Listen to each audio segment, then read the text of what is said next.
बिस्मिल्लाहिर्रहमानिर्रहीम बिस्मिल्लाहिर्रहमानिर्रहीम। नाज़रीन किराम अस्सलामु अलैकुम वरहमतुल्लाहि वबरकातुहू।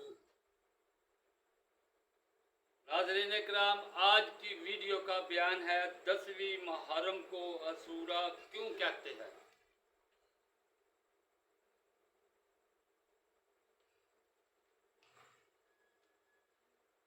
जिल्द नंबर 3 सफ़ा नंबर 348 पर यह बात मौजूद है। इससे पहले एक हदीस बयान कर देता हूँ। जिल्द नंबर 3 हदीस नंबर 1183 1183 सफ़ा नंबर 345 345 सही बुखारी नज़्मुल कारी पर हज़रत इब्न अब्बास रज़ी अल्लाह ताला अन्हु ने फरमाया कि नबी सल्लल्लाहु अलैहि वसल्लम जब हिजरत कर मदीने पाक तशरीफ ले गए तो वहां देखा कि यहूद 10वीं मुहर्रम का रोजा रखते हैं।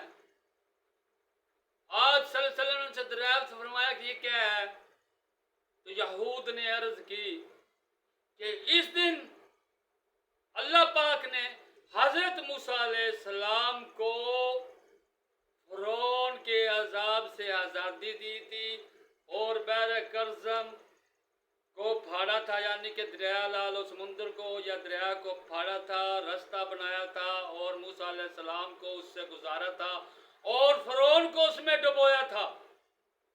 और मूसा अलैहिस्सलाम ने उस दिन 10वीं मुहर्रम का दिन था कि मूसा अलैहिस्सलाम ने रोजा रखा।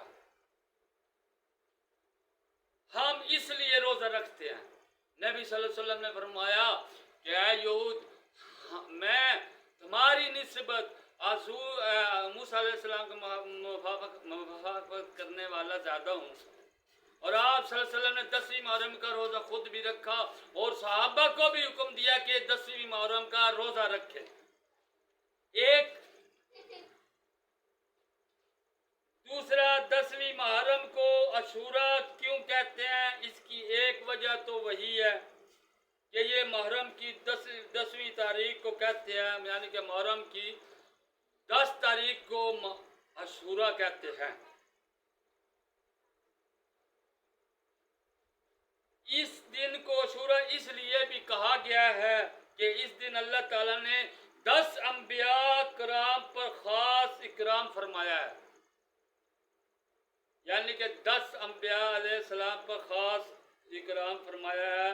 और हज़रत मूसा अलैहिस्सलाम नंबर 1, हज़रत मूसा अलैहिस्सलाम की अल्लाह ताला ने इस दिन मदद फरमाई, यानी कि इनके लिए दरिया को फाड़ा, रास्ता बनाया, इनको पार किया और फ़िरौन को डुबो दिया। नंबर 2, हज़रत नूह अलैहिस्सलाम की कश्ती इसी तारीख में जोदी पर ठहरी थी। नंबर 3, हज़रत यूनुस अलैहिस्सलाम को इसी तारीख में मच्छी के पेट से निकाला था। नंबर 4, इसी तारीख में हज़रत आदम अलैहिस्सलाम की तौबा कबूल हुई थी। नंबर 5, इसी तारीख को हज़रत यूसुफ अलैहिस्सलाम को कुएं से निकाला था। नंबर 6, इसी तारीख में हज़रत ईसा अलैहिस्सलाम पैदा हुए और इसी तारीख में आसमान पर उठा लिए गए। नंबर 7, इसी तारीख को हज़रत दाऊद अलैहिस्सलाम की तौबा कबूल हुई। नंबर 8, इसी तारीख को हज़रत इब्राहीम अलैहिस्सलाम पैदा हुए। नंबर 9, इसी तारीख को हज़रत याकूब अलैहिस्सलाम की बनाई, यानी कि आंखें वापस आई, आंखों की रोशनी वापस आई। नंबर 10, इसी तारीख को हमारे हजूर अक़दस सल्लल्लाहु अलैहि वसल्लम से वादा हुआ कि आपके तमाम खास लोगों के तमाम अगले पिछले गुनाह बख्श दिए जाएंगे। और अगर हदीस उठा के देखे तो और भी अंबिया अलैहिस्सलाम है, यानी कि जिस तरह हज़रत अय्यूब अलैहिस्सलाम की आज़माइश मुकम्मल इसी तारीख को ही वो शफायाब हुए और हज़रत सुलेमान अलैहिस्सलाम को इसी तारीख को मुल्क दिया गया। बल्कि तिरमिज़ी में हज़रत अली रज़ी अल्लाह ताला अन्हु से रिवायत है कि एक शख्स ने रसूल सल्लल्लाहु अलैहि वसल्लम से दरियाफ्त किया और मैं वहाँ पर बैठा हुआ था یا رسول اللہ صلی اللہ علیہ وسلم رمضان کے بعد کس مہینے کے روزے کا مجھے حکم دیتے ہو؟ فرمایا اگر رمضان کے بعد کسی مہینے میں روزہ رکھنا چاہتا ہے تو محرم کا رکھ، یعنی کہ 10 تاریخ کا رکھ، کہ یہ اللہ کا مہینہ ہے۔ اس مہینے میں ایک دن ایسا ہے جس میں اللہ تعالیٰ نے ایک قوم کی توبہ قبول فرمائی اور اسی دن آئندہ دوسروں کی توبہ قبول فرمائے گا۔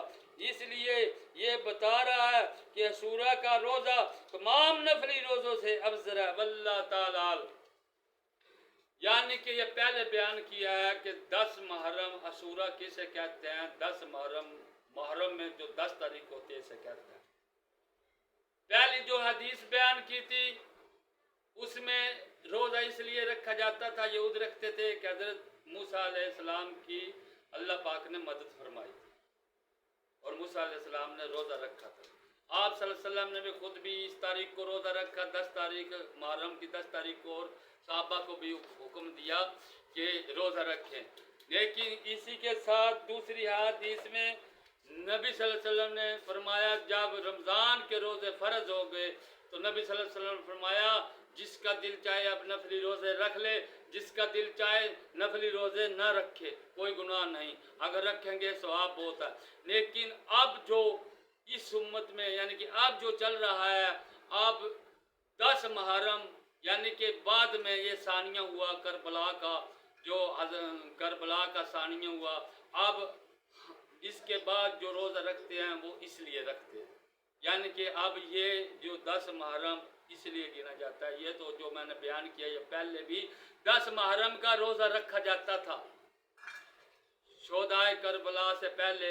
جب یہ کربلا کا ثانیہ ہوا، واقعہ کربلا ہوا، اب جو شہدائے کربلا انہیں ہمارے سال ثواب یا ہمارے کوئی چیزیں بانٹنے سے غرض نہیں ہے، یہ ہم اپنی جان کے لیے، اپنے گناہوں کے بخشوانے کے لیے کرتے ہیں۔ کبھی یہ سمجھ لیں کہ ہم یہ جو کرتے ہیں انہیں ہماری ضرورت ہے، ہمیں ان کے ضرورت، ان کی سفارش کی، ان کی ہر چیز کی ضرورت ہے۔ اس ثانیے کے بعد